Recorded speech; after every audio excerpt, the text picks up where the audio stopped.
We're the Con Guys, and this is the Con Guys Show, coming to you straight from the nerdy heart of Hollywood, California. And this is Jim with theconguy.com. She's been here with theconguy.com. Katie here, aka the Con Girl. Zordon did not want 5 teenagers with attitude. My name is Derek Sam. I'm Danae Sams, and that's my brother. We are your home for news, opinions, and interviews from the world of Comic-Cons and fandoms. Your ultimate insiders for all things Con! Did that beginning seem like it was going extra fast that time? I don't know. No. I have a question about our intro. Yeah? Like, Ben, how are you pronouncing Sauron? How am I pronouncing Sauron? Yeah, because it almost sounds like you're putting an extra in Sauron in that intro. No, I'm talking about Zordon. Zordon from the Power Rangers. That's Well, then you just need to enunciate more. Welcome to the Con Guys Show. Woo! Fix your stand-up bits. That's a hot take. Everyone's a critic. This is the Con Guys Show, our monthly happy hour. So if anybody is enjoying a happy hour drink, please do it responsibly, especially if you are partaking of Ben. Who's our sponsor? Hey, shout out to our sponsor, Nefft Vodka. Nefft Vodka, of course, always reminding you to please drink responsibly. Nefft Vodka, the world's best tasting vodka, according to their slogan. Anyways, we are here. Somebody corroborated that. Like, somebody was like, man, this is the world's best tasting vodka. It is actually a really good vodka if you're one to partake in it. As far as vodkas go, it's great. Absolutely. Wait. Promo. I've still never had it. I got some. I'm supposed to say that. Hashtag show sponsored, but wait. We got some stuff. Wait, I'll show it here anyways. But we are here in the nerdy heart of Hollywood, guys. We are coming to you from Hollywood, bringing you all the geeky fandom-related news from the entertainment capital of the world. I don't think we talk about it enough. We're stuck right smack in the middle of where all this stuff is happening, and maybe we take it for granted that we just got to go out the back door and like, oh, there it is. It's kind of cool. Anyways, my name is Jim Fry. I am one of your co-hosts for tonight, and we are back, first time in a while, full hosting brigade here. Let's see who we have with us. Let's start up right here. Who do we have beside me? Are you pointing at me? Yes, ma'am. Okay, I only saw your shoulder when you pointed, so I was like, I think that's at me. Hello. Go ahead. Yeah. Hi, I'm Danae. I'm one half of the Samblings, half of the Con Girls, and a writer / comedian right here in Hollywood area of Los Angeles. So excited to chat tonight. So excited for just a quick teaser. Next week, we've got an awesome Con Girls show coming that I've been prepping for. So I'm limited on what to talk about today because I've been getting ready for next week and I'm excited about it. All right. And I'm Cheeseman, the only remaining Browns fan in the world, ready for Super Bowl next week. Representing Ohio with the Bengals. Although if Rams win, that's also a win-win for me because I'm from Ohio, live in LA now. So either way, I'm a winner. So either team can win, but I'm pulling Ohio. I'm Cheeseman. I'm a screenwriter here in Hollywood, and also I'm one of the founding members of theconguy.com. Well, and Luke, I don't know if you realize that the Rams originated as the Columbus Rams. I do know that. Cleveland Rams. Yep. Hey, Mike Emke, go Browns. Dog pound here. Woo. Derek. Hi, I'm Derek Sams. I'm the other half of the Samblings. Not any part of the Con Girls, unless they allow me to come on now and then as a guest. I am also a writer, I'm a foster dad, and I'm the self-proclaimed bitter old man of the group, even though I'm the third oldest. Okay, we don't talk about age here, old dude. Mm-hmm. Katie. Old dude. What's up, y'all? Sorry if my voice is a little bit meh. I just recovered from the COVID. So my voice hasn't come back a little bit yet. So you guys are like, why does she sound a little different? That is why. But yeah, I am part of the Con Girls. Like Danae said, we have a special Galentine's Day show next week. We did a Witcher show a couple weeks back where we recapped the show, which you can find on all of our partners outlets. And Happy birthday, Amanda! Happy birthday, Amanda! I'm a streamer, cosplayer, costume designer, nerd, all that stuff. So. And Katie's got a very cool haircut going on right now. I just think it looks great. I did something that I've been wanting to do for like 10 years and just shaved off some of my head. So, you know. Let's look at that. There we go. That looks awesome. Punk rock. Also got rid of the majority of all the really badly bleached hair leftover from the quarantine. So. Hey, Ben. What's up? Blood good. It's pronounced blood good. Blood good. Bah. Hey, everybody. It's me, old buddy Ben. I am an actor, comedian, writer, producer, director. I do all these different things to various degrees of success.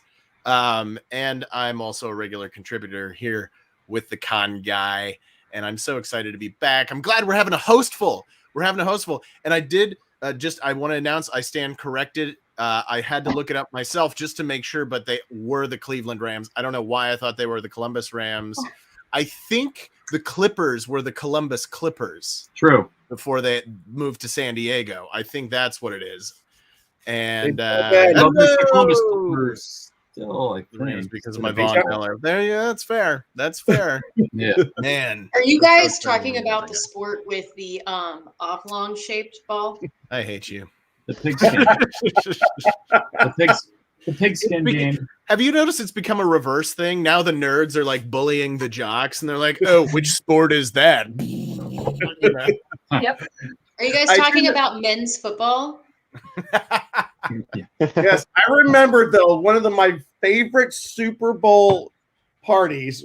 I mean, I have no idea who was playing. I just remember Derek and his group set up a board game in front of the television during the Super Bowl, turn their backs to the Super Bowl, and play this board game during the game. Well, this is what I always did. Like as a kid, the Super Bowl would be on, and I'd be sitting on the floor working the puzzle that I got for Christmas.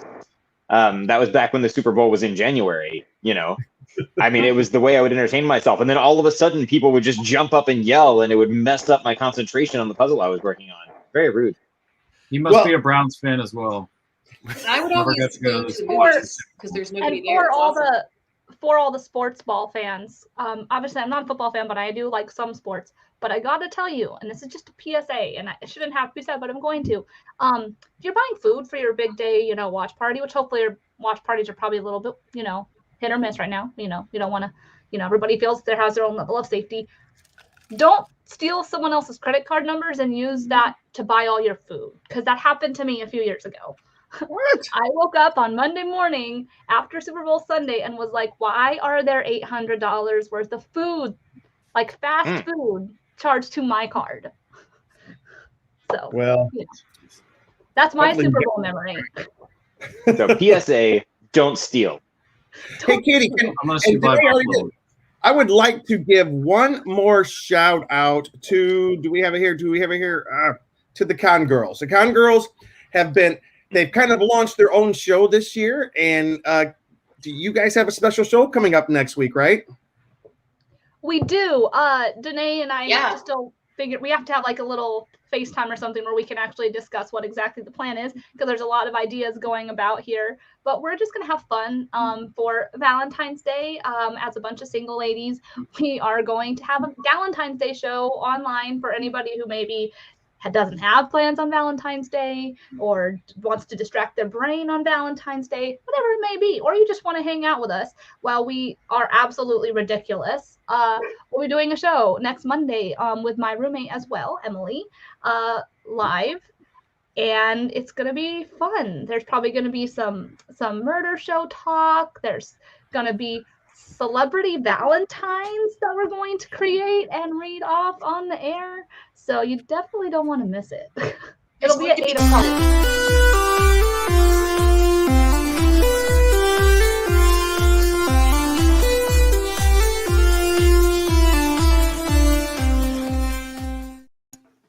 And you know what? She didn't technically endorse it, but I'm gonna say it's also one of our partners for the Con Girls Valentine's Day show would be Leslie Knope, because we know it would be Leslie Knope approved. So. All right. And also, if you guys haven't had a chance to check it out over on the Scare Guy show, last week we did a cool interview with the co-directors of The Ghosts of the Ozarks. This is David Arquette's other horror movie that he has out right now. So if you haven't had a chance yet, go check out this Ghosts of the Ozarks.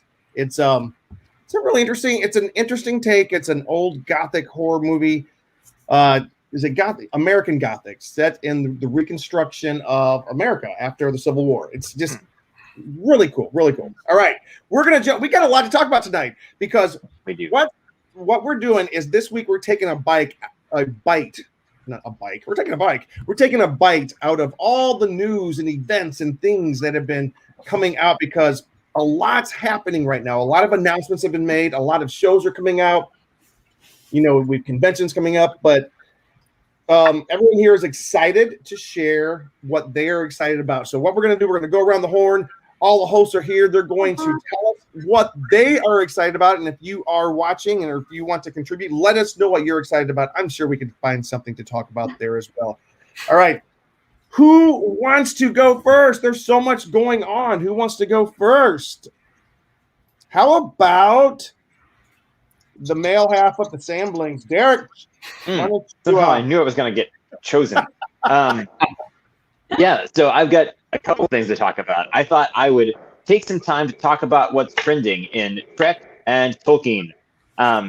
Yeah, I do adore alliteration because I'm also an English nerd. But yeah, so just recently we did get this. We've been getting a little bit of information here and there about this Amazon Prime Lord of the Rings series. It's been in the works for a long time. That is slated to be the most expensive TV, or you can call it TV, most expensive series ever.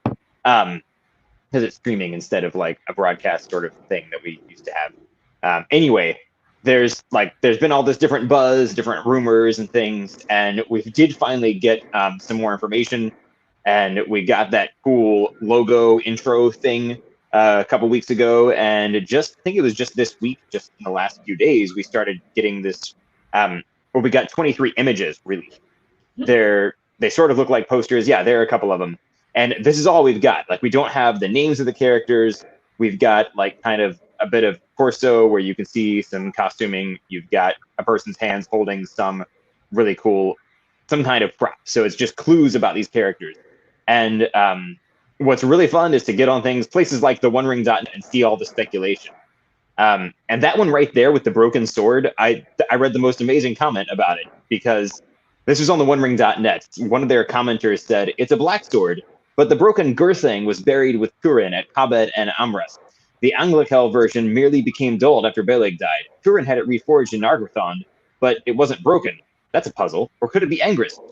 And so that is just, yeah, exactly. And I was technically speaking the common tongue, not the speech of Mordor. Anyway, so like that kind of deep dive nerdery is what we're probably getting with this series. Like that, when you get that level of speculation, this is based on some of Tolkien's other works. You've got things like, mostly it'll probably be coming from the Silmarillion, but we've got some stuff, maybe some unfinished tales, maybe there are so many things out there, I'm not even sure where to begin listing them. And also some stuff that was never even published, possibly from some of those notes from the Tolkien estates they might have had access to. But there are rumors like this. And with some of the casting announcements, we know we're going to have the Harfoots or Harfeet, which were some early hobbits, basically. We're probably going to get some of the stuff of the race of Numenor before it fell. If anybody knows what these things are, you probably already know this news. But things like, the prologue at the first Lord of the Rings movie, for people who haven't read the book, we get a little bit of the history. There were the 19 rings of power, 3 for elves, 9 for men, and 7 for dwarves. And there's a whole lot more to that story. And Sauron basically secretly forged the one ring to control all of the others. But that actually all took place over a very long period of time. And there was a whole lot building up to that in the history of Middle-earth, too. And this is all during the Second Age. So basically, we're looking at stuff that's going to take place thousands of years before the Lord of the Rings. But we might see some of the characters because there's some overlap there with characters who are, basically immortal. like elves or Valar or Maiar. Yeah, these are all Tolkien terms. So we might see some of the same wizards. We might see Radagast. We might see Gandalf. We might see earlier versions of Sauron. There is one of those pictures where somebody's got like really intense, spiking-looking gauntlet holding a sword that's also kind of... Yeah, there we go. So some people were speculating this could be an earlier Sauron before he like actually made the ring, and like kind of what he would have looked like ahead of time. It might not look so dark like that though, because he was actually like doing this whole friendly mode because he was very deceptive at this point in Middle-earth history. So some people speculated this could actually be Morgoth or Melkor, the guy who was Sauron's boss before. My take is probably the Witch King of Angmar before he actually gets a ring and becomes a wraith. Anyway, there's a whole lot of stuff like this. And this is like the kind of conversation that's going on among the Tolkien fans. And you still, I love the look on your face, Jim. You have no idea what most of these names are that I'm even saying. Question. Yeah. Have they announced anybody who's in it yet? Like actual actors, or have they not announced any of that yet? They've announced a few. They have announced a few. One that I know of is Sir Lenny Henry. I think it's not an actor I'm familiar with, but I read about him and I'm like, oh, this is a British actor. He's a comedic actor. He's been around for a while. He's the guy who created Red Nose Day and the comic relief charity. And he announced that he was playing Harfoot, which is one like kind of like subculture among early hobbits, if you will. So we know that much, that there's some of that in there, even though they're barely mentioned in the Silmarillion. Yeah. But you know that they existed at that point. They just weren't coming into the history of elves and men who would have been recording all that. But they've kept a lot of it pretty like quiet. It seems like they're really have. Teasing us. They're completely teasing us through every step of the way, and I think that's pretty. But I mean, though, like, even if this is just a glimpse of their costume and the props that are the weapons that are being used in this show, like, I'm already like, all right, Amazon. Yeah. Like, and like at the same time, I'm a little bit nervous because they don't like the Silmarillion. None of you have read it. Well, I read it in 2 hours this afternoon. Yeah. So Tolkien's other writings are not nearly as popular as something like Lord of the Rings. Yeah, because like that's where those were novels and like the story is really developed. When you read something like the Silmarillion, it's like reading history. Like really, the first chunk of it, I feel like I'm reading Genesis, because there's a creation story at the beginning, and then there's just like the early story of the elves in the world and the Valar and their interactions with it, all these things, and it just builds for a really long time. And it feels like reading the Old Testament almost, because you've got like just this long narrative of like these people, and then it moves on, and it's like a big long history. So for that reason, it makes me a little uneasy. I'm like, okay, I really hope that they've gotten some really strong writing in here and developed some good stories and good characters, and also that they haven't like made huge mistakes by trying to go too far into the Game of Thrones territory.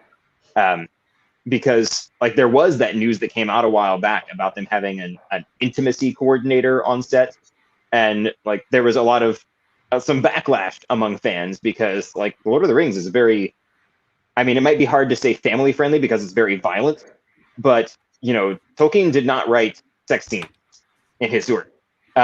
Like yes, these are characters that reproduce, but that's about as much as we know. We're not. And the Lord of the Rings fans, you've got a lot of people who are, really dedicated to Tolkien's writing. He was Catholic and he hung out with like Anglicans, and there are a lot of Christian themes in there. So you've got a lot of people in like religious circles who are big fans of this stuff. And if those people get really angry because this show gets too sexy, or if just the story and the characters are not very strong, it's going to be a big loss of money. Granted, Amazon is probably going to be okay, but it would be really sad to not see the show really continue, because there's a whole lot that they could get into here, and stuff that if you've ever read the Silmarillion or Tolkien's other works, stuff that you probably have hoped that someday you could see on screen in some form. So, Derek, let me ask you this real. I heard that it's like they spent like $500 million just on this first season. $500 million. I mean, I don't remember what the number was. I know it was massive. Yeah. So is this, when you say the Silmarillion, so for those of us who are Tolkien fans, kind of, I was a high school English teacher, and I taught The Hobbit once, but never got into the Lord of the Rings. But like when you say his other works, besides the Silmarillion, how do you say the Silmarillion? Silmarillion, yeah. It's the history of Middle Earth, right? Yeah, and the title comes from specifically the Silmarils, were these 3 jewels that work into the history a whole lot. But it's not. It doesn't just center around them. It goes from, because essentially Tolkien was creating his own mythology for and drew from Norse mythology and other things too, Celtic stuff, and kind of most Norse mythology was the biggest. But he was developing all this stuff. So it starts with a creation myth and moves from there. And you have like the way like the different races in there, the elves and dwarves and men, and like how they were functioning and how they fell essentially. Right. And it really gets into a whole lot of interesting philosophical questions about, like the nature of evil and a whole lot about human nature too. And it's very fascinating, but you're reading a mythology. It is interesting though. Like I know that he was a professor of languages, and like he invented languages, and like it's kind of, from what I understand, that's where he started. He invented a language, and he had to come up with a history which supported why this, because like language doesn't develop in a vacuum. It has all these historical events that shape it. And so like he started with the language, and I think Elven was his first language, the beautiful Elven language. And he started working his way out. Like, what are the 4 outside forces that formed this language, and then how do they interact with? Well, actually, when you say Elvish, it's kind of like saying Chinese. I mean, because there's Mandarin and there's Cantonese, and within Elvish, there's there's Quenya and Sindarin, and anyway, he started with one of those and got another one. And as you're saying, if you look at linguistics at all, you're also like, you can't separate language from culture and history, because all these things kind of weave together. And so he was developing all of that. And then somewhere along in there, he started telling more of these stories within that, and eventually got to The Hobbit, and then, tweaked things, got to The Lord of the Rings. And a lot of those stories changed over time too, like different. So just with all of his notes, stuff that wasn't published before he died, there were a lot of inconsistencies. And then, oh no, you muted yourself. The thing that's cool about the Silmarillion, like I actually, a friend of mine gifted me a collection of CDs. And when I was moving to Los Angeles, the goal, I was driving a moving truck. It was going to take me 4 days. And so I was like, yes, this is perfect. I'm going to listen to the Silmarillion for 4 days straight across the country. I went and picked up the truck. It didn't even have a radio, much less a CD player. That was awful. So I still haven't heard it. I still don't know anything about the Silmarillion. I don't think that's a trip anybody wants to take. No music in a moving van for 4 days. That's rough. It was very many years ago, but I was moving on the night that Return of the King won the Academy Award for Best Picture. So came full circle. Anyways, Derek, what, for real quick, so the most of this series, from what you understand, is based on the Silmarillion, or is it based on other stuff? Well, that is something they've been very tight-lipped about. And I mentioned Sir Lenny Henry earlier talked about the fact that he was cast as a Harfoot. He didn't say his character's name or anything. But he may have revealed more than he was supposed to, because he seemed to suggest they were drawing mostly from the Silmarillion, but also from other work. So we don't know what all there is. But there are things like the Book of Lost Tales. And there's something called Unfinished Tales. And the Children of Húrin, I think, is another one. And that's all related to the history of Middle Earth. And so there's a lot of stuff out there. And in addition to all of that, there's still a ton of unpublished notes, from what I understand, that might have influenced some of the stuff for this series too. All right. Well, we're looking forward to it's called Lord of the Rings: War of the Rings, right? No, the Lord of the Rings, Rings of Power. Rings of Power. Yeah. Rings of Power. People keep disappearing. We lost Luke. It's just like the Wizard of Oz. People come and go so quickly here. All right. So we're going to take a break from Derek's stuff, because I know he's got a little bit more to share with us. Just a little. Yeah. And before we jump in, Kat Bloodgood said, weirdly, the thing that she's most excited for is already released. Critical Role animated series on Prime Video. It's sitting at 100% critics score and 93% audience score on Rotten Tomatoes, and is the best adult animated fantasy series to date. Has anybody here seen it? I haven't watched it yet, but so Critical Role is like this huge phenomenon among a lot of people in our broader kind of fandom circle. I would say those types of people who are into the same things that we talk about on this podcast. And I've never watched it. I know people who are like friends with some of the people on Critical Role or know them in some capacity, and it's a lot of people really love it. But I've never watched it. But it's huge. Like from what I understand, it's really big among a lot of people. And it totally does not surprise me that the new Critical Role animated series is sitting with that kind of approval rating.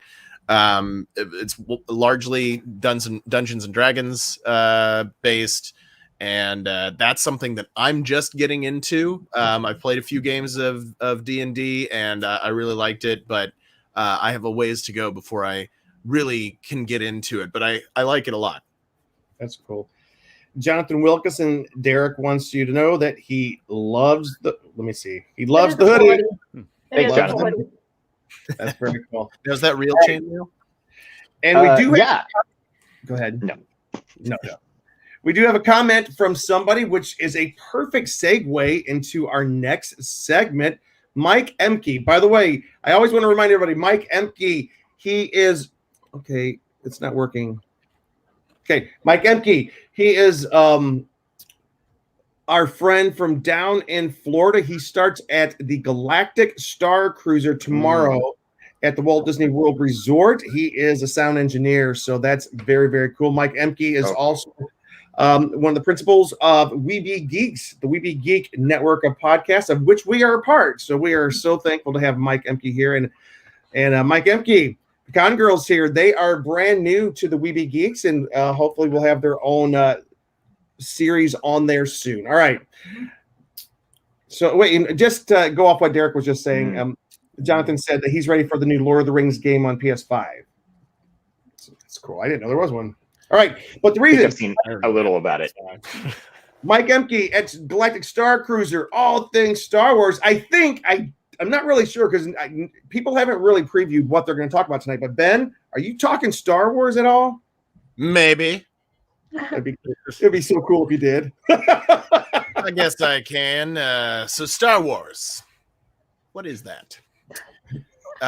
Is it? I actually heard a really convincing. This is a total side note, but I heard a really convincing thing the other day talking about. It was a TikTok video where the guy was talking about, some people call Star Wars science fiction, but that's wrong. It's actually a space fantasy. It's a space opera. It's a space western. But technically, the definition, if you're looking at it, fantasy is a story that we are to believe takes place in some other universe. Middle Earth is a different world with its own history and that sort of thing, so to speak. Or Westeros it takes place in a different place. It's not our Earth history. Science fiction takes place in our Earth. The Star Trek takes place in the future of our existence, or at least that's kind of the suspension of disbelief. Whereas Star Wars, well, it's definitely a fantasy, but this guy was saying no. It's supposed to take place in our universe somewhere because the first line says in a long time ago in a galaxy far, far away. So technically it is science space fantasy fiction Western opera. Yeah. That clears it up. I see that logic. Yeah. I saw a look on Derek's face though when I said Middle Earth is kind of a separate universe, and I feel like there's something that you have to say about that. Well, that was the second look on my face. I would push back on the definition of fantasy to begin with, because high fantasy is set in another world generally. Whereas just a fantasy could just be something with supernatural elements of some kind. But Middle Earth is technically supposed to be in like just the forgotten history of our world. And like the term Middle Earth actually comes from, I forget where exactly, but it was used in like medieval literature to refer to Earth as like the Earth we live in between like basically like outer space. I forget if it was like outer space or beneath or like between heaven and hell, and we have the Middle Earth. Interesting.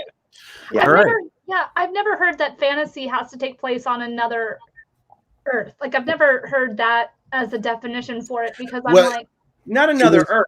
It was more like a different universe, like the same as Earth, except one where dragons exist or magic exists and that sort of thing. That makes sense. It's just a weird definition that I've never really heard. I just think a place where did she Earth, but different things exist. I don't know if this happened on your end, but on my end, she just went, I just think of it as a place where and I was like, well, I did pause for a second. So it wasn't all you. Anyway, speaking of our favorite science space fantasy Western opera, quick recap. How is it an opera, Ben? Space opera. But there's no singing. Like a soap opera. No, it's a space soap opera. There is singing. Danae? Haven't you watched Phantom Menace, Danae? All that out. I have zero memory of that film. I love episode 1. Anyway. Well, then I'll be praying for you. I'll tell you what. I'll tell you who makes you love the prequels more. Dave Filoni, creator of Book of Boba Fett and The Mandalorian. Speaking of, quick, Book of Boba Fett / Mandalorian recap.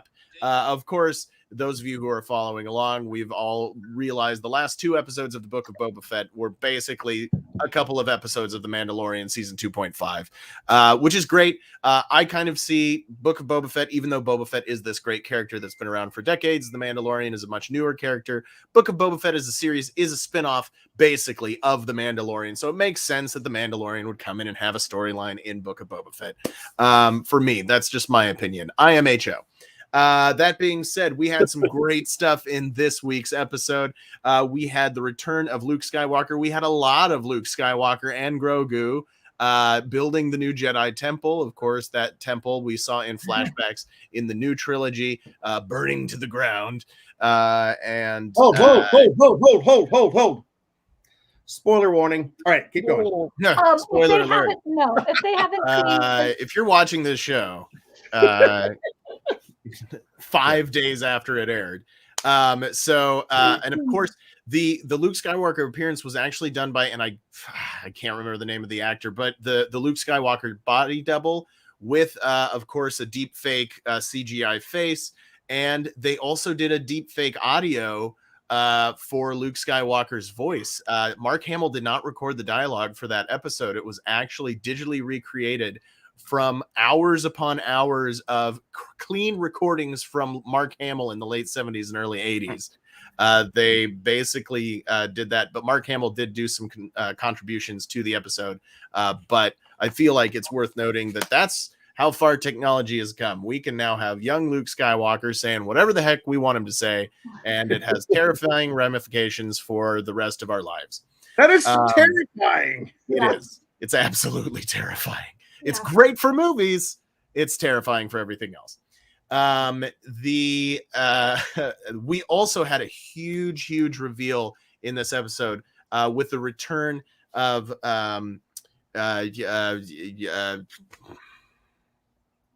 I can't remember Timothy Oliphant's character's name. That's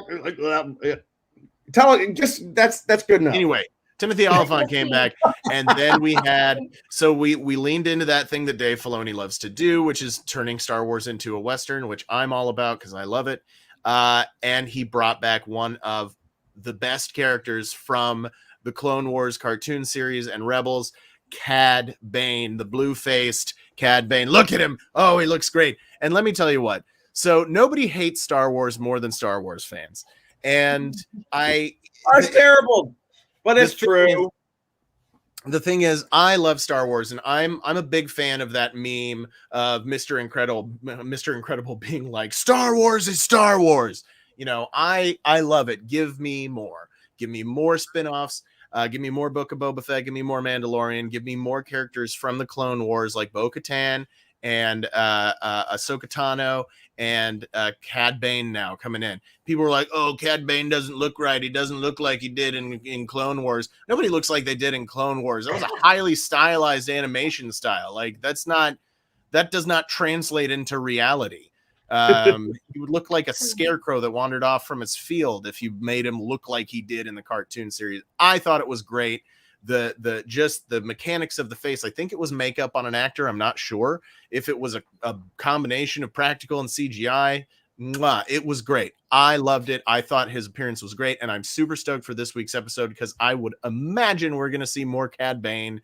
I'm hoping we're going to see a lot more characters that we've already seen, maybe some new appearances. Who knows? It's going to be the season finale of Book of Boba Fett. We are going to be doing a special con guy on Thursday as a follow-up breakdown of the Book of Boba Fett season finale. And I'm super stoked. None of us have access to watch it early. I'm sure Junior over at that hashtag show could show it to us early, but I just want to watch it when it comes out. That being said, more Star Wars news. We've got a quick update on the Obi-Wan Kenobi Disney Plus series. It was leaked through a bit of a fumble this week that we believe that the Obi-Wan Kenobi series will be releasing in May of this year. We believe it's going to be releasing in May of this year. In any case, we know it's going to be releasing this year, but we think it's going to be May. It's going to be 6 one-hour episodes. Ewan McGregor is returning as Obi-Wan Kenobi, and the biggest thing that I'm excited about, we're giving Hayden Christensen another crack at it. Yes, I think Hayden Christensen is a great actor. He was a great actor before coming into the Star Wars prequels. My Life as a House is an incredible film, and I think let's all be honest. Natalie Portman's an Academy Award-winning actress. She couldn't act her way out of a paper bag in the prequels, and they were all victims of poor writing and poor directing, is in my opinion. By the way, wait. I am so sorry. I thought of something and it's left me. Keep going. Don't let me interrupt. That's okay. It happens to all of us, Jim. That being said, if you go back, I know what it is.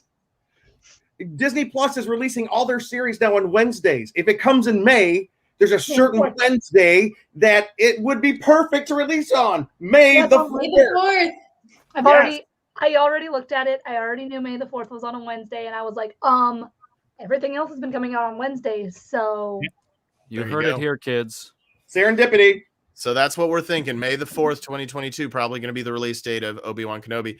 And to go back really quickly to Hayden Christensen, the prequel series, if you go back and watch Dave Filoni's Clone Wars and Star Wars Rebels, both available in their entirety on Disney Plus, watch the animated Clone Wars movie, and then watch the Dave Filoni Clone Wars series. There's also a 2 hour-and-a-half long Clone Wars mini series, vintage series. Those came out prior to the Dave Filoni series. Those are a separate thing. Those aren't counted as canon anymore. And the Dave Filoni series is canon, but watching that series will make you like the prequels. Because can I jump in just for a second? The thing that I love that Book of Boba Fett's doing right now, and that Dave Filoni and Jon Favreau are doing, it's making those of us who were not the biggest fans of the prequels really appreciate the prequels. Like, I really am beginning to appreciate the prequels. It makes me want to go back and watch them. I think the prequels had great story, but they were just executed poorly. I think, and that was because George Lucas was surrounded by a lot of people that had to say yes to him, and nobody would be like, George, you need to rethink that. And he had that on the original series. Lawrence Kasdan and all these guys were writing it. The other people were directing it for them. John Marquard directed Return of the Jedi. I can't remember. So George Lucas, great at coming up with all of this, but needs somebody else to kind of rein him in. I think a lot of great artists and creatives do, and he didn't have that on the prequels. So that, I think that's what it was. But I think there was great underlying story there. In addition, with more, Deborah Chow, by the way, is going to be directing the Obi-Wan Kenobi series. She directed episodes 3 and 7 of The Mandalorian's first season. In other Obi-Wan Kenobi news, an Obi-Wan Kenobi comic book is also going to be releasing in May. Very excited for that. Of course, this is going to tie a lot together from what we know. It's a 5-issue miniseries. It's going to tie together, as you can see on this cover, the Ewan McGregor and the Sir Alec Guinness storylines. It's written by Christopher Cantwell with art by Ario Anindito. It's a story of his final days on Tatooine and doing flashbacks and all that kind of stuff. It's going to be fun. And then there's also I think there's a Boba Fett comic book coming out as well, and that's going to have appearances from people like Han Solo and Chewbacca and some other characters like that, probably some Cad Bane. We're also excited for a potential rematch. Cad Bane and Ming-Na Wen's character had kind of a face-off in the Bad Batch. Fennec Shand, yes, I'm sorry. Fennec Shand and Cad Bane had kind of a face-off in the Bad Batch, or no, it was the last season of Clone Wars. Mm-hmm. And they haven't seen each other since then, as far as we know, so they could be coming together and meeting face to face in live action, which will be exciting. And the cherry on top of everything, Star Wars Celebration is coming to Anaheim finally after a 2-ish year hiatus, when they were supposed to be there in 2020. Yeah. And then it got pushed to 2021. Now it got pushed to 2022. Yeah. It's going to be at the Anaheim Convention Center May 26th through 29 of this year. If you had a ticket to 2020, it's still good. I did. I'm still good. I'm going. I'm super excited. Another additional thing, right now, the surge of Omicron COVID-19. I know we haven't mentioned the Rona right now, except for Katie, who we're so happy is recovering. Cases are going down. It's looking really good. Of course, we've been in this type of position before. But I am here to say let's have some tempered optimism to hopefully return back to something resembling normal life as far as our daily day-to-day routines and events. I know California is dropping the indoor mask mandate for vaccinated individuals starting next week. Next week, they're going to drop the mandate across the state. Now, but LA is not. Yeah, individual counties and cities are not necessarily doing that, but at the state level, they are dropping it. It's going to happen. It's that's encouraging. That's encouraging news. And you mentioned a friend of the show, Mr. Ryan Nilsson, was over here recently talking to me, and he, like you, Ben, has kept his Star Wars Celebration tickets from 2 years ago, and he is excited. We gotta show it. Now, for those of you listening, we're playing the video. If you've ever watched the show, we're playing this video that we often watch, and I believe it was the video that Ryan posted on his Instagram or Facebook or something the day that season 2 of The Mandalorian launched. Yeah. Instagram. Yeah. Instagram. Okay. All I know is Ryan is such a big fan of the show, of Star Wars. I miss. Like, Ryan used to be our producer, and he's now an occasional guest here on the show. And we can't tell you where he's at, but Ryan's producing bigger things these days, really big things. We're so happy for him. He's the best guy around. So, all right. Ryan's also a big fan of the prequels. He was shocked to learn that I did not like them at all. Really, huh? Well. Yeah. Anyway, we had interesting talks about that. But I will say, two things. One, I can appreciate the prequels a little more ever since The Last Jedi, because, that gives me something to hate a lot. Sorry, I usually don't say that. Two, I did go back to Clone Wars just recently because my 1-year-old, I asked him, do you want to watch Elmo or do you want to watch Daniel Tiger? I gave him a couple options, and he said, Doda, because he has Baby Yoda jammies, and he's been saying that's how he says Yoda. So he's like, Doda. I was like, you want to watch Yoda? I'm like, well, we could put on Clone Wars, and he was very excited, and we watched the episode. So maybe he's gonna get me back into it here. Yes. Hey Ben, I can't help but ask. 5-second answer. How is episodes 1 through 4 Book of Boba Fett treating you? We're doing a whole show on it. Let's okay, wait. You know what? We will find that answer out later on this week, because I can't wait to talk to Ben about this, because There's certain parts I You're love. also forgetting that not everybody has seen it, and so that's Please give spoiler alerts, you guys. Well, I'll give my 5. Here's my 5-second answer. Okay, Spoiler free. Spoiler free. Okay. So the first 5 episodes of Book of Boba Fett, I'm a little torn on because I really like. There's a lot of stuff in there that I really like. I think there's a lot of really fun stuff, and I love seeing more Boba Fett. Give it to me more. Yeah. I just give me more Boba Fett. There are some points where I'm like, the writing's a little meh, the dialogue's a little meh, and I think they're even just in interviews. Tamura Morrison was like, I thought Boba Fett should talk less, and like one day Jon Favreau was not on set, and I was like, strike all these lines. I'm not going to say any of them. And then Jon Favreau came back and he's like, we need to re-record you saying all these lines. So, like Tamura was even like, I don't think Boba Fett should talk as much as I am. And I don't think I should be taking my helmet off as much as I am. There you go. Which I kind of agree with. Yep. But that's, although they had some kick butt scenes in the desert with the sand people. All right. Danae, can come back, Danae. Come back, Danae. Are you back? I'm back. I've been back a little bit. All right, real quick. Seconds, and that was like 30. We're gonna go over to Katie here next, but first, Jonathan Wilkinson. He was one of the things he's excited about. Journey Through the Lands Between, a new fantasy world created by Hidetaka Miyazaki, creator of the influential Dark Souls video game series, and George R. R. Martin, author of the New York Times best-selling fantasy series A Song of Ice and Fire.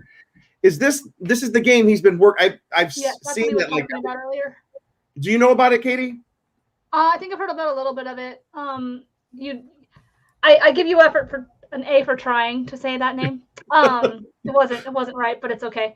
But yeah, no, I've heard a little bit about it. In the buzz of video games and everything like that. So I mean, anything that's a fantasy game, I'm pretty much sold on. So.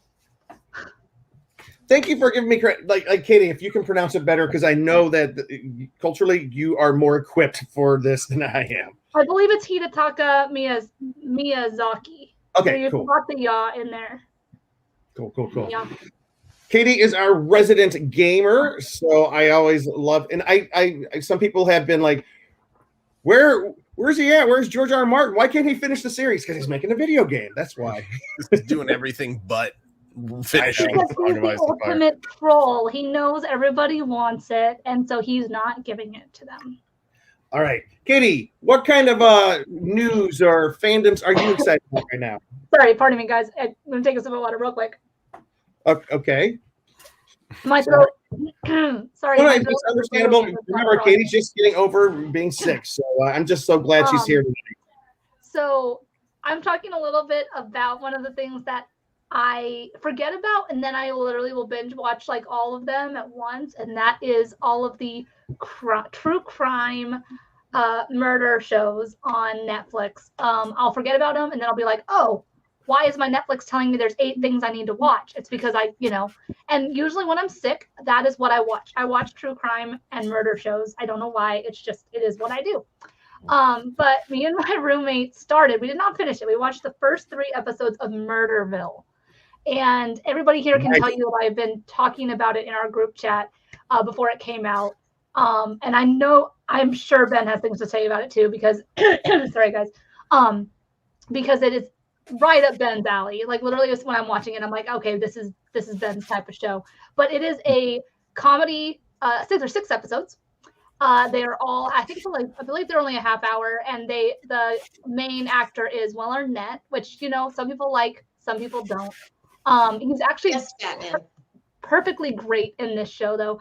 And the whole premise of it is that he is a crime scene detective, and everybody else in the episodes have a script except for his celebrity partner, who is different every episode. And they are completely without a script, unless they give them like a small little piece of paper that's like, this is what you're doing. Like, but other than that, it's completely improv.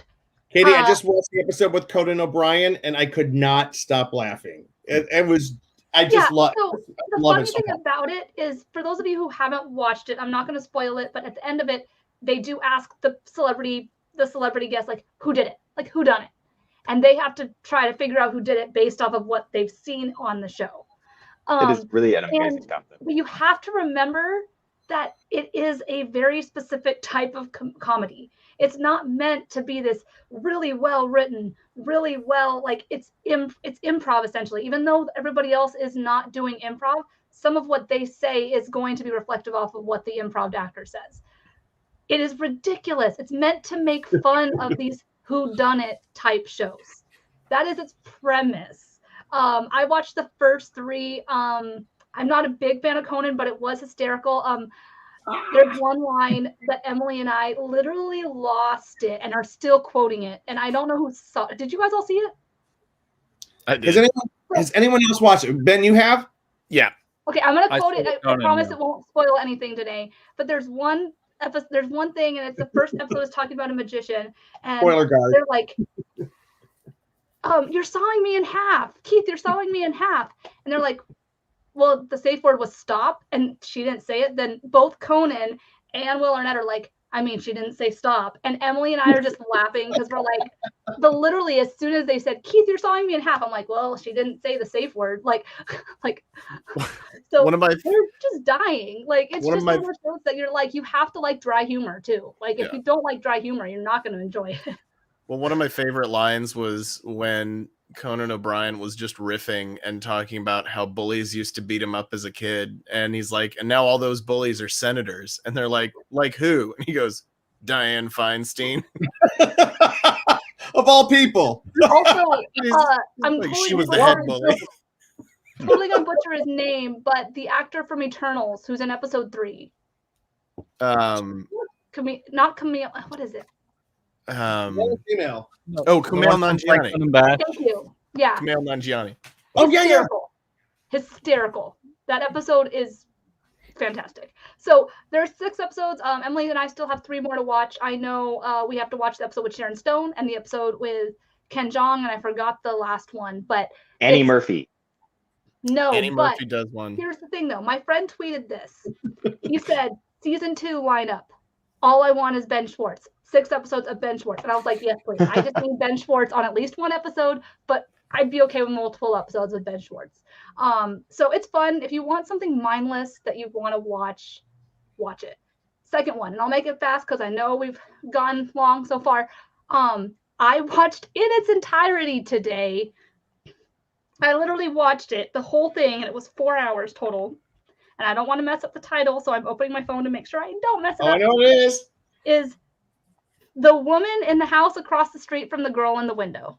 I watched this. I can finally contribute. Yay! It is, and this will be spoiler free because I don't want to spoil the show for anybody. But if you have to like Kristen Bell, for one. You have to like Kristen Bell or you will not appreciate it. But just like Murderville, it is satire. It is making fun of all of these tropes that you see in those cheesy movies, but not too parody-ish. It's not like a Scary Movie type thing. You have to realize it's dry humor. It's a long burn, slow grind. But Emily and I were like, I don't know what we're watching, but it's hysterical, and we couldn't stop watching. Like literally, you're just like, what is happening? I don't know, but I'm all on board for it. How far have you gotten in it, Katie? Oh, we watched the whole thing. The whole thing? Okay, because here's my thought. Like I'm not a huge Kristen Bell fan, but I thought she was really great. So I had a lot of fun. We had friends over and we all binged the whole thing in one night, which you kind of have to do or else it'll lose you. I don't agree that it was hilarious. Usually in a comedy, you were looking at a good 3 jokes a page, and we were getting one about once every other page. They were so funny. Like I had a couple of haha moments, but it was not hilarious. Like if you thought it was, that's fine, but I did not think it was. And I felt like about 2 episodes from the ending, the show forgot that it was being funny. And it was like, we're just going to be a CW show now, and we're going to try and figure out who did it, and we're done laughing. Yeah, but when I say hilarious, I mean in the sense that, it's ridiculous. an absolutely ridiculous satire type thing. So if you're expecting it as like sitcom, it is not that. It's definitely it's not a sitcom, but it's still like, even in the satire, I feel like that was just forgotten halfway through. Like they just gave up on that aspect of it, and they were like, oh, okay, well, let's just solve this whodunit and see what happens. There was no more silliness, there was no more dry humor, there was no more like, let's poke fun at some of these things and show how ridiculous they are. It was just Kristen Bell kind of solving a murder. So between that and Murderville, should we watch this one first and then Murderville? I haven't even seen Murderville, and I would tell you to watch that. I think it just depends. Murderville, you can watch like 1 or 2 episodes at a time. You don't have to binge watch it. This one, does everybody notice a theme amongst Katie's preferred shows? They're all about murder. Well, I'm not even mentioning the other one I watched, which was I've only watched the first episode because I don't have Apple Plus and I can't stream it on my TV. I have to watch it on my screen. Is The After Party with Ben Schwartz, which is another whodunit show. There's a murder at his 15-year high school reunion, which also I found out I am the same age as the characters in this show because my high school graduation for 15 years was last year. So I was like, oh no, I've reached that point. Like, all right. So, but every episode is from the perspective of one of the people who is a suspect. And That's it's cool. Apple TV. So that's another one I watched, and Emily and I were enjoying it. I just have to find a time to finish it, get Apple Plus and watch it on my iPad because I don't have Apple TV, like hook up on my actual TV. So, but yeah, no, they're ridiculous. They're fun. Like I said, I go through these phases where it's just all murder. I watched another true crime documentary. So all of it, just give me all of it. Netflix is on it. It's on stuff. It's just, they know their clientele. That's all I have to say. Netflix is like, yeah, we know you. We got you. So. Hey, Katie, just out of curiosity, what kind of streaming device do you have? Is it a TV? Is it a PlayStation? What do you have? We use Chromecast. Okay. So I'm trying to think, because I know Apple Plus has an app that you can download, but I'm not sure if it's compatible with Chromecast. A lot of Apple stuff and Chromecast just don't get along very well. Yeah, Apple and Google don't like each other. So. What? I know, right? But they're so similar. Well, we have a Roku, and so we have the Apple Plus. Yeah. We have a subscription. And I'll tell you what, I was resistant because I'm not an Apple guy. I'm a Windows and Android guy, but Apple TV has some great quality programming. Really, really good stuff, especially Ted Lasso, the greatest television show ever. We should probably move on to the other stuff we were talking about. Yeah. No, the reason people tune in, if they tune in at all. Hey, we had big crowds tonight, man. 5 people. I'm just kidding. Yeah. Hey, we have 250,000 followers. What are you talking about? That's right. And Katie, by the way, real quick, you have a plug for the Con Girls. You guys have a show coming up soon about that you're putting together all about murder. Well, we're still working on it. We're trying to figure out the details. It's gonna happen. You know, if there's anything that if you're doing a show that is female driven, we can't really do a show without talking about the fascination with true crime. Yep. I think it's awesome. I can't wait to see what you guys. My tagline for this potential podcast is, like something along, and I have to figure it out because I'm not a writer, but we're gonna figure it out. Something along the lines of, we're spending all our lives trying not to get murdered, so we watch all these things as research kind of thing to know how to not get murdered. So. We talk as I'm drinking out of a Bates Motel glass tonight. Hey, so I don't know why women specifically are so obsessed with true crime, but it is definitely a thing. Hey, one of our good friends of the show, Bethany Jones, she's got a true crime podcast. We'll see if she wants to join you, ladies. Hey, Danae, do you have anything that you want to share with the group tonight? I don't know. I was looking at what we were supposed to be talking about, and I'm like, I have notes to give along the way. All right, no. I know you don't want us to say it, but Jim, you were texting and you were like, here's a list of things we could talk about. What do you guys want to discuss? And I was like, I kind of know Lord of the Rings. And Derek was like, get out of the way. That is exactly how that conversation went down. In the virtual world. Hey, since we're at it, there isn't Danae, do you watch Star Trek at all? No. I mean, I'm sorry. I grew up watching Star Trek, so now when I'm with my family, I watch it with them on Christmas and Easter. Oh my! She's like a good Star Trek Catholic. Real quick though, real quick. A Catholic regarding Star Trek. She's a nominal but laugh Trek is the thing. Yeah. All right, but we do have a true believer in Star Trek on the podcast tonight, and I would love, because it looks like Star Trek has all of a sudden exploded onto our consciousness again. Derek. Well, it never left mine. I will say that. I was about to say, it has? Yeah. So here's the thing. Yeah, well, Paramount Plus has currently, I think, 5 Star Trek series. Well, I say currently. Some of them are coming out this year. Well, let me pull it up for you, Derek, so they help you here. Yeah, here we go. Sure. I mean, I was just going to tell you what they were, but let's go ahead and put some images up. So these are the 2 animated shows. Lower Decks, which is kind of an irreverent comedy, and that's already been around for a little bit. We're about to get season 3. And then Star Trek Prodigy, which is brand new. It's kind of midway through its first season. And that is it's geared toward a younger audience. And here you see this animated Catherine Janeway. And she, from what I understand, is actually a holographic Janeway that's like there for training these young members of Starfleet. That's cool. Okay, what about then Strange New Worlds? That is, series premieres May 5th, 2022, season 2 renewal. And it's amazing, like before it even comes out, they already are planning on their season 2. But Strange New World centers around Captain Pike. And if you know Star Trek, you know who he is, but they did bring him in Discovery a little bit, and now he's getting his own spin-off series. But he was originally in the very first unaired pilot episode that Gene Roddenberry created for the original Star Trek series. That Pike was the captain, and then Majel Barrett played a character called Number One, and that was before we actually had Kirk and Spock. But anyway, that's where he first started out. So, a lot of old fans are excited about this kind of thing. And then Discovery is still coming back. We get season 4 just in a few days here, and then season 5 is already promised.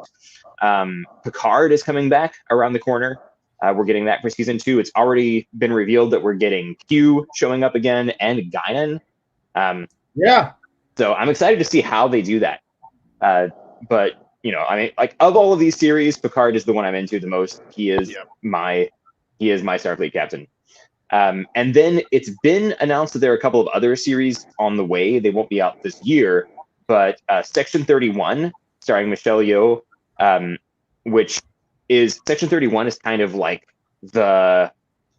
what's the equivalent? They're like the CIA of Starfleet or something, but more covert. They're like the super undercover spy group within the Federation. So it's cool to get a spin-off series of them centering around Section 31. Michelle Yeoh, who is the Captain Georgiou, I'm saying that right? Yeah. It's not, I don't pronounce it any better than I do her real name. But she was the captain who was training the main character, Michael, in Discovery in the pilot. And now she's supposed to be in this series based around Section 31, called Section 31. And then we're also getting a Starfleet Academy series that's in the work.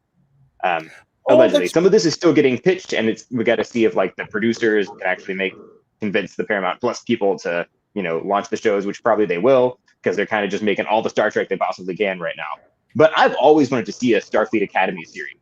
I always thought that would be a cool thing just to explore that, because every Star Trek series, the characters have talked about their days at the Academy and what that was like. And we got probably more of that in The Next Generation, because Picard was reminiscing about it and went back to visit while Wesley was there. So it'd be interesting to see a series that's centered around that. Yes, exactly. Is Starfleet Academy the place with all the Cylons? So I hate you. Yes. So Derek, but it wasn't that you can log off now.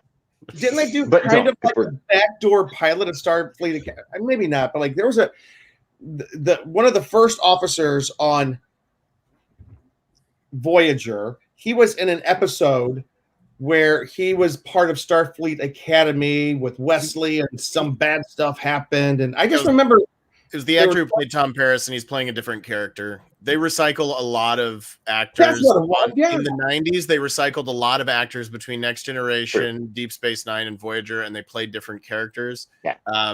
What's his name who played Tuvok? I can't remember. But, he played like 8 different characters between Next Generation, Deep Space Nine, and then playing Tuvok on Voyager. So and I think he was the actor that played Tom Paris. He played the kid who was at the Starfleet Academy with Wesley Crusher, and they did that maneuver where 2 people died in their like practice run, and then he took the fall for it. And then that same actor came back and played Tom Paris in Voyager, but they were different characters.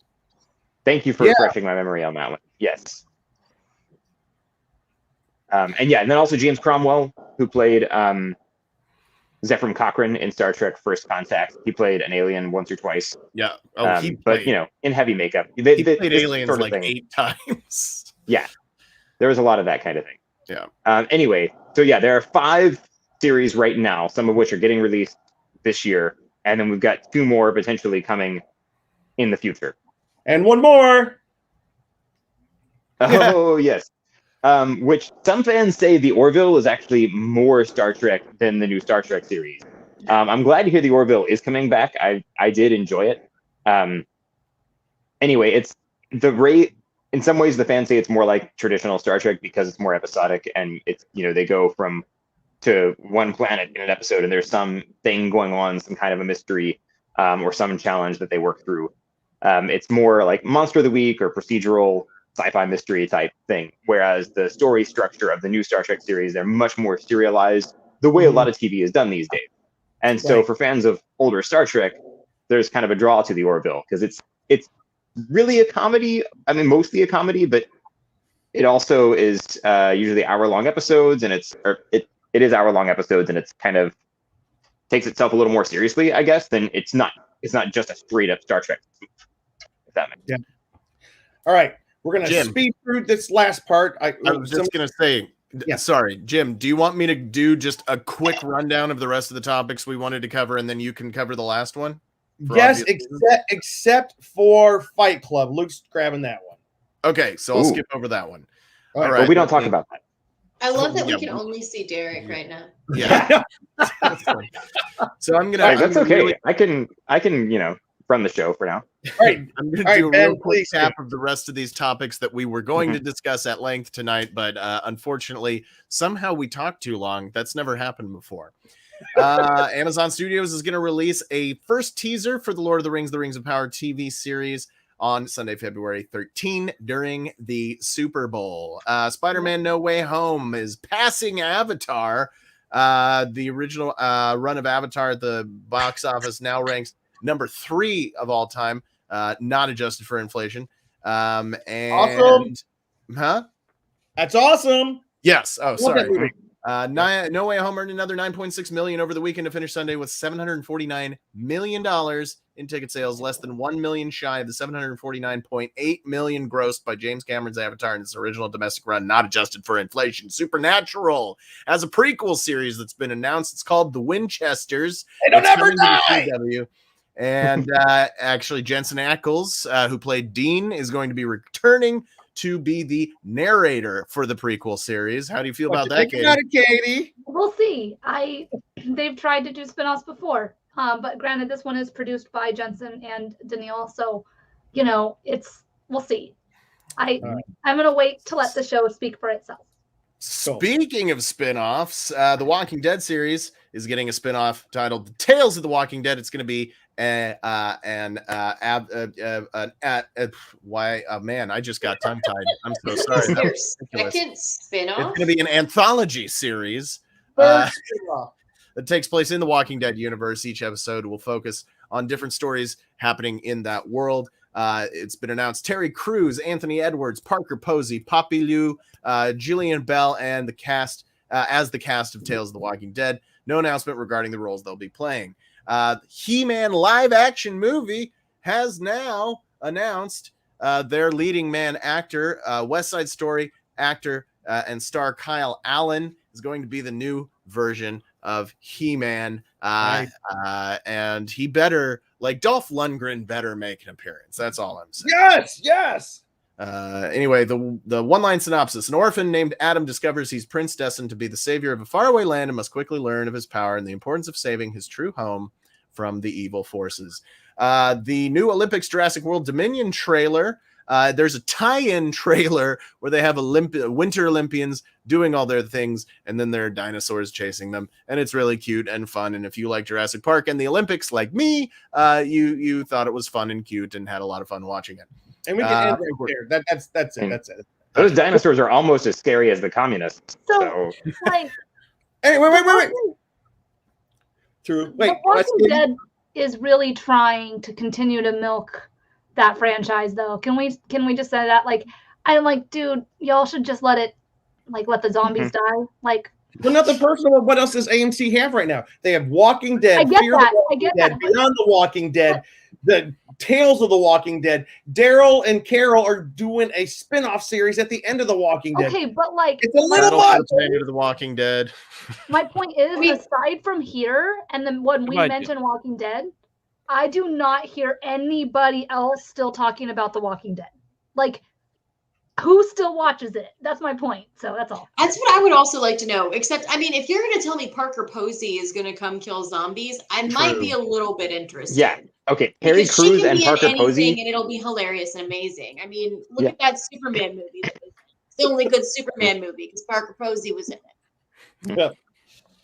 Yeah, I feel like they're really kind of lost some of the momentum, but I'm surprised they just keep coming out with more and more. So it must still have all the craze still there, but it doesn't seem like it's as big as when it originally started. Yeah. All right, guys, we're going to dedicated fans.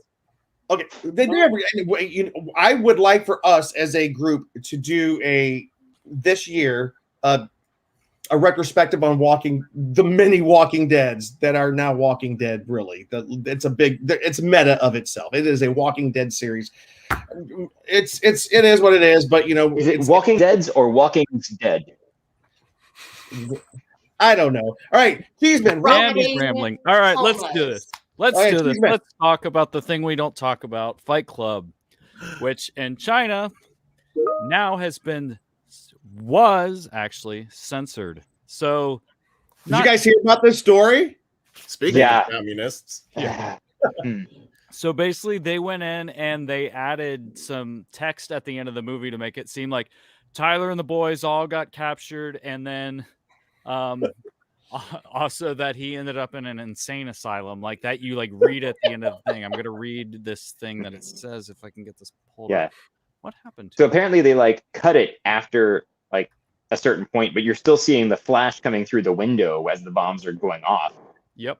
But they cut it and then put the text on screen saying the police went in and retrieved all the explosives before any of them went off, and apprehended all the suspects. Yeah. Do you have it there, Luke? Yeah, I think I got it here now. Yeah. So yeah, at that point, Derek's mentioning it says the police rapidly figured out the whole plan and arrested all criminals, successfully preventing the bomb from exploding. After the trial, Tyler was sent to a lunatic asylum receiving psychological treatment. And that's their ending of Fight Club. That's crazy. They want to tie all loose ends because in their country, criminals can't get away with kind of this anarchy level of behavior. So they wanted to kind of do that, which had major backlash. And we have news that it returned back to the way it's supposed to be, which had this existed in the It's a Wonderful Life days, because It's a Wonderful Life was one of the first movies where a criminal got away with something bad. And because before that time, before It's a Wonderful Life, Mr. Potter completely should have been kind of caught for stealing the money and causing all this problem, and he should have gone to jail. But back, had they been able to do this kind of thing, they would have probably had. Mr. Potter was shortly after found that he stole the money, and then it was returned to the Bailey business, and then he was executed. Yeah. Hey, but Luke. Yes. I have a question for you. What's in the box? Oh, that's new and a little disturbing. Wow. That was a random segue of guess what? I got in the mail today. So I got my box. Gwyneth I was Paltrow. here just thinking that's not even the same movie, so I was really like, Yeah. Yeah, he got Gwyneth Paltrow's head. We're just trying to was that put the like tune pictures from- of Brad Pitt on screen however we can. So, Was that the tune from Close Encounters of the Third Kind? It almost had a little bit of that sound to it. No, it's stock audio. What's in the box? It's close. It's close. It's not the same, but it's close. But it seems like anytime we've played this game, it always comes to the Brad Pitt. What's in the box? Well, So, yeah, I mean, like, that's- why not start creating our own bumpers, please? I like it. And this is I how like we it. are ending our show today, guys. doing unboxing. Like, All right, cool. All right, Luke, what's in the box? Do we have guesses? something No. something related to Jaws or Back to the Future or Jurassic Park. Good True. guess, Petey. This is the most random, weirdest thing I've ever probably bought of a mashup of Jaws and something else. It's bright yellow. Jaws and and Jurassic floats. Park. It's bright Jaws yellow. of Finding floats. Nemo. Derek would know more about this than us. Well, give us a little Show bit us, more. show us, Luke. What's bright yellow and floats in water, Derek? A A yellow rubber, submarine. rubber duckies. A rubber ducky. Oh, a rubber ducky. A duck. So yeah, Alright, this is what is the the weirdest exact thing thing? I've ever Rubber bought. ducky. Compulsively, they made rubber duckies of Jaws figures. So we got Matt Hooper here. That is really funny. This is my favorite by far. This That's thing actually is pretty so funny. random. It's called Tubbs, is the brand. Uh-huh. But I got a Matt Hooper little ducky. I got a Quint. Look at this. Duck Quint. It's so ridiculous, but for some reason I had to have it. Biggest random spending I've done of something so strange. The Brody one's cool with the little cigarette hanging out of its mouth. Oh, that's so Definitely fun. kid friendly, and the That's chum a bucket. Yeah. And I That's feel like it. I'm missing one. I thought I got the shark one, but maybe not. I'll have to check my email for that. I'm Big waiting interest. for I'm waiting for Ben to like step in with a Donald Duck impression, but saying like one of the quotes from Jaws, like "We need a bigger boat." But That's one of the impressions I just can't do. I would love to be able to do a Donald. say that as can't. if I can do impression. I can't do impressions. and I- Can Wait you a do second. Elmo? What was that? What, Luke did Donald? it. What was that? That's Right. pretty good. Oh, that's pretty Hey good. guys, I was just about to That say, was I think awesome. that impression skipped our generation. It was like our uncles that did that, and then Yeah. yeah. I Mhm. started doing Donald Duck as a little child. I did want to do one last thing. This is just a plug. Let's pull it up. This right here, this is Charlene Moya. She's Jim's a girlfriend. I wish, but anyways, she's from the show How I Met Your Mother. She was recurring as Wendy the waitress on the popular sitcom, but she has since traded in her apron for cowboy boots in her new series, Sons of Thunder Redemption, written by Jim Fry and Luke Cheeseman. Woo! She's being featured. Yay. She's being featured in OK Magazine this week, talking about how she had to learn how to rope a cow or rope a steer, but which is kind of cool. I remember when we wrote that scene, Luke wrote that scene, and we were told to take it out because we were told actors will waste half the day trying to learn how to rope the steer, but she did it. She roped that steer, and it's great. So, anyways, if it is on Pureflix, it is a Faith and Family streaming network. Sons of Thunder streaming right now. If you get a chance to look at it, Luke, there's another picture on here. What is that? Did you add that? Well, one of them, when I was watching Fight Club, we realized a friend of ours, Pat Jenkowicz. How do you say his last name, Jim? Jenkowicz. Jenkowicz. So With a he was Z. in Fight Club, and he's in it a lot, actually. So we Have you texted him guys- during it, and we'll have to have him on to talk about it sometime. Do you guys remember? I know Katie and Danae, Pat Jenkowicz was on, and he's no friend of technology. It's always hard to have him on because Oh yeah. it's always something. But like we had some friends over we all got together and watched Fight Club on Saturday night, and all of a sudden Luke saw Pat Jankowitz. He goes, "What?" So we texted him, and Pat Jankowitz, he was texting back, and he was so excited about Fight Club, and he and his brother are both in the movie. So we'll have to have Pat back on and talk about Fight Club if we can get him to a secure internet connection, because boy, oh boy, it's hard with him. Anyways, guys, this is our collection of stuff that we're excited about right now. Please comment and let us know what you guys are excited about. We will dive into that as well. One thing, WonderCon, I got to tell you, there's zero information about WonderCon from CCI International. Right now is the time we're supposed to be finding out about hotels, badge sales, and all that good stuff. I do know this, that just last week was the deadline for submitting panels to WonderCon. So hopefully we are right at the cusp of finding out about WonderCon. There's a number of other conventions coming up. We should hear about a Star Wars Celebration somewhere in the near future. But also I know that Comic-Con in San Diego has sent out notifications for vendors to get vendor tables at the convention. So things are moving ahead cautiously. Like Ben said, we're moving ahead cautiously. So it looks like the convention season might be different this year than it was last year when we all sat and stared at a computer screen. But you know what? I'm just thankful for whatever blessings we get.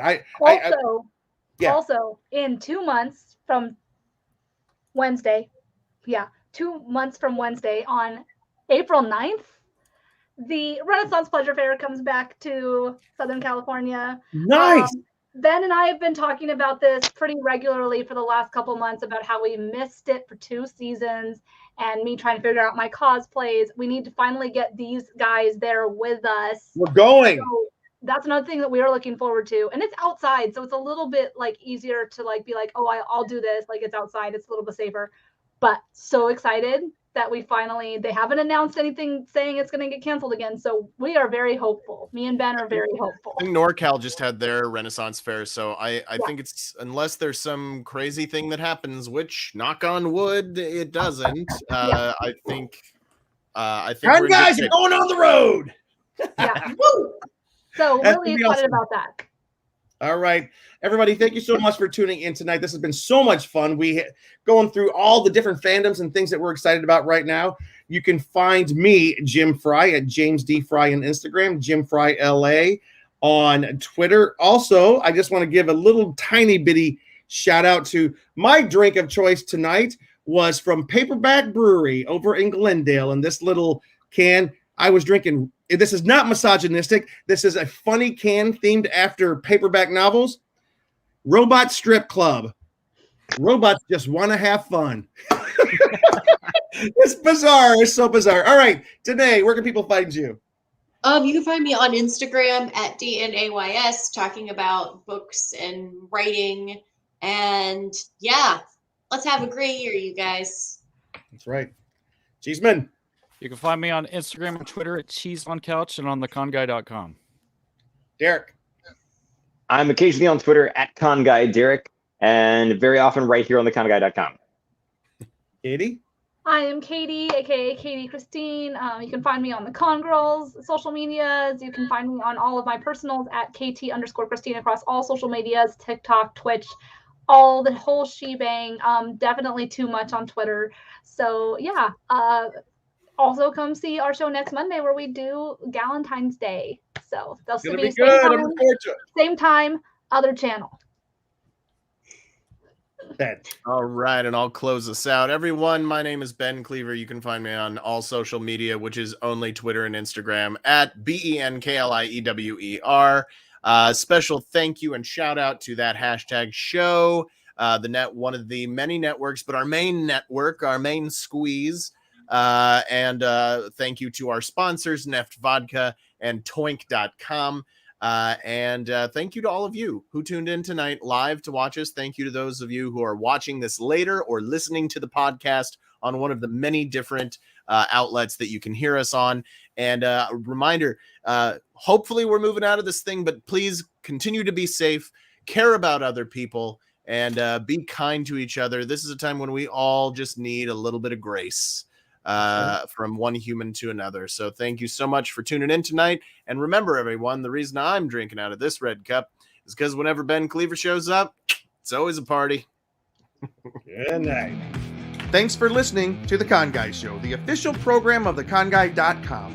Find us on the Weeby Geeks Collective or anywhere you listen to podcasts. And now on sci-fi.radio, Saturdays at 4 o'clock Eastern, 1 o'clock Pacific, both AM and PM. That's 9 o'clock Greenwich.